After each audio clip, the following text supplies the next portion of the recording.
Good morning, evening, or afternoon, everybody. It's Kaghoe coming at you with another video. So today, I'm going to be explaining to you the entire Draconic and Coreforged system and sort of how you get this gear, what it means, and how it is used in Season of Discovery Phase 5 with BWL, as well as we have Phase 4 and MC for the Coreforged aspect of this gear. But this stems from a lot of people in my guild asking me questions, a lot of people in the comments asking questions, and they don't really seem to understand it. So I haven't seen any guides on it, because to me, it's kind of simple and straightforward, but I just wanted to take the time to show you guys everything that you'll need to know. But before we get into the video, be sure to like, comment, and subscribe. Everything you guys do helps my channel grow, helps me get discovered, and helps me help as many people as possible, which is the entire point of my channel. So without further ado, let's get into the video. So the very first thing that you're going to want to do is acquire some tier 2. The easiest pieces to get are the tier 2 belt, as well as the tier 2 bindings. The belt drops from Thunderin, which is the world boss over in Silithus, and the bracers are from Tarnished Undermine Reels, as well as it does drop in BWL from the chest at the end. But as you can see, here are the belts right here, and Thunderin is right here in Silithus, all the way inside this little tent to enter it. It's a standalone boss. It is pretty challenging now after the buffs, but you shouldn't have any struggle with 20 people doing it, or even 40 is the max that you can take. And then the Tarnished Undermine Rail Vendor is an STV in Booty Bay, approximately right here to get it. So that is what you can do with all that. And once you have your bracers and belt, or you can also get any of the other pieces from the BWL raid as well, you come in here and you enter BWL. So that orb is the shortcut, which you have to be attuned for, which if you're looking at this video, hopefully you are, and you are actively raiding BWL. So you then come to right here for Victor Nefrenrius. This is a cleared ID. I have done it all already. You talk to him and you say, what do you have for sale? And then this is how you can exchange for your tier 2. Since I'm a druid, all 4 specs of tier 2 is there. A really easy way to do this, if you want to make it brain dead, is put on your tier 2, and then you can hover over it, and you see how it glows right here. This tells me that this is my tank set, so if I were to look here, it wouldn't be active, so we don't see the name there. So a really quick way to know that you're getting the tanking set, for instance, is to sort of hover over it, look at it that way. But as you can see, the difference between tier 2 and tier 1 is super marginal. There isn't too much that differs, other than you know, the FR is really the big one there, but the stat line isn't too crazy. But anyway, we're going to go ahead and get it. Now that we have our 2 Draconic pieces, so the biggest difference is Draconic is the tier 2 set bonus. So we're going to put this on, and that gives us our new tier 2 set bonus. So right here it says swipe in bear form also causes your maul to hit an additional target for the next 6 seconds. So that'll make me want to weave in my swipe so that my maul is an AoE. Very similar to how it actually is once we get glyphs. That is a glyph in TBC, so pretty cool to see that come into play here. And then obviously the 4 and 6 set is completely different. Now if we take a look here at our tier 1 set, so this is the tier 1 set bonus. You may cast Rebirth and Innervate while in bear form or dire bear form, reduces the cooldown of Enrage by 30 seconds, and it no longer reduces your armor. Bear form and dire bear form increase all threat you generate by an additional 20%, and Cower now removes all your threat against the target but no longer has a 20-second cooldown.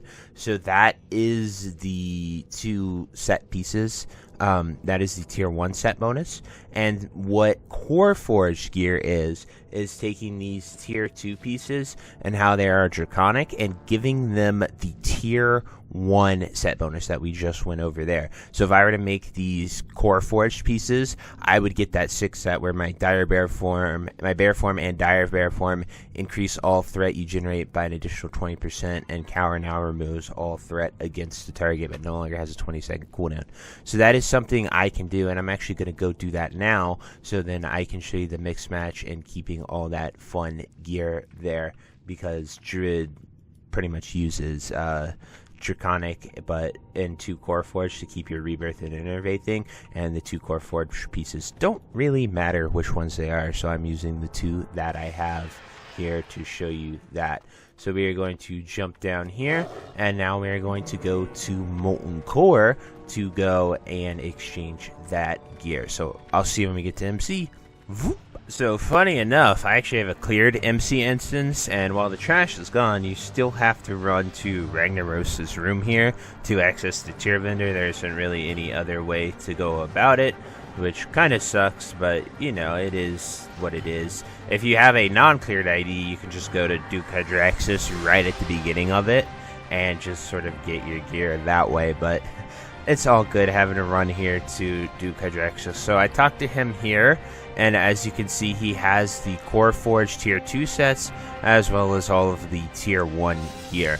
So as a druid or any other class, it is very, very, very important that you guys pay attention to what you are doing here. So as you can see, these are the tier 2 stats: the 198 armor, the 12 strength, 20 stam, 7 defense, and then we look right here, and this is the Coreforged version of it. It has the exact same stat line, and it'll give me my set bonus for the tier 1 gear. So essentially I'm getting an upgrade here, and we are going to go ahead and exchange it like that, and as long as I don't equip it, I can return this for the 2 hours. So I can do this and interchange it during this 2 hours as many times as I want, but once I equip it, it is irreversible. So it's very important that you guys know that once you exchange this and once you do this way, it is irreversible. So because these are upgrades and because I need a 2 set of Coreforged, I'm going to go ahead and equip them,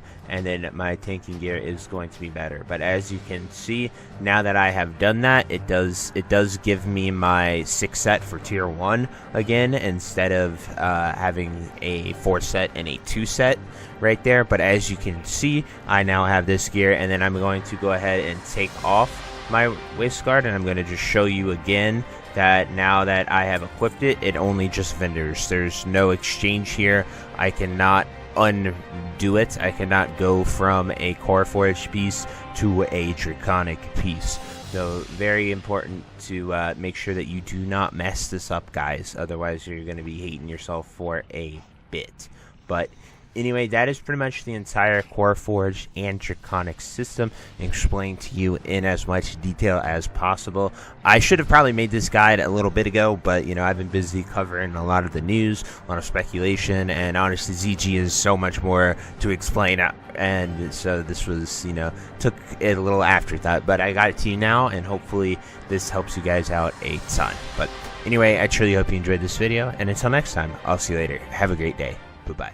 Hey you. Yes you. Are you still there?